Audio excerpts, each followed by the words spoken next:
If you fly, the government just added a mandatory fee for travel. Forget about the cost of your ticket. Now, TSA wants $45 to prove who you are. Hello and welcome back to Voices with Anisa Qalbi, immigration side of the channel. The Transportation Security Administration, or TSA, has announced a new and major fee that will hit passengers starting in 2026. Okay, if you don't have a real ID compliant document or a passport, the cost of flying just went up by $45. Okay, we are breaking down what it takes, or who's going to affect this, who's affected, and why the price jumped so dramatically, because initially it was not $45, guys. So the TSA is imposing this $45 fee if you arrive at an airport security checkpoint without a real ID compliant driver license or another federally accepted like credentials. So the new fee is part of a program branded TSA Confirm that ID. Okay, it's set to take effect February 1st, this 2026. So this applies to all adults flying from US airports. The fee applies to travelers who cannot present a real ID, passport, global entry, permanent resident card, or other secure identifications. Crucially, children under 18 remain exempt from the real ID rules when traveling with an adult. So you as the adult need to have that ID, okay? Just to make your life a little bit easier. So TSA initially posted a notice in the Federal Register proposing a fee for just $18, right? But later raised it significantly to $45. The agency states this higher amount is needed to cover the cost of additional identification verification without charging us taxpayers.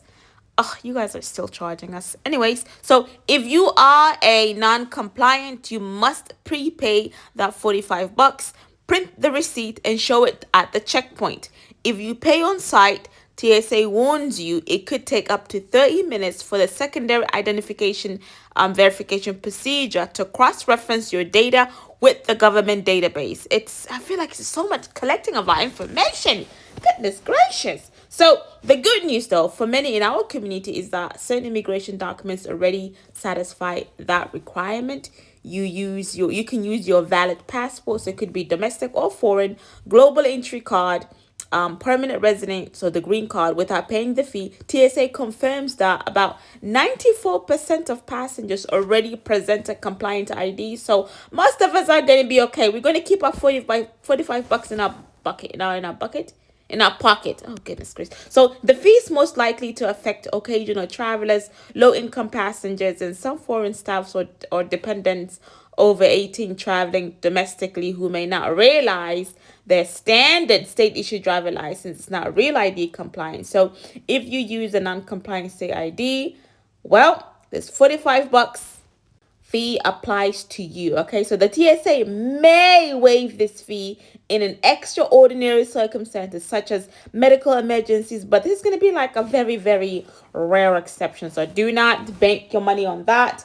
So this new fee is an immediate reminder that the burden of proving your identity securely is being passed directly to the consumer, right? So for those that don't have the compliant IDs or the real compliant IDs, travel is now going to be more expensive and more complicated, I would say. So don't wait until February.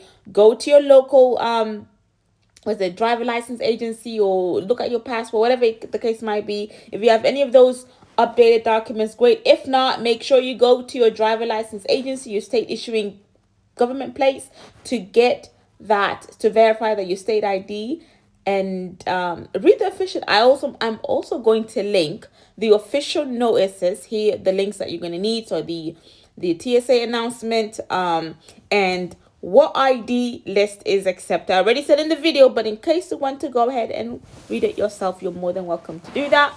Until next time, guys, assalamu alaikum wa rahmatullahi wa barakatuh.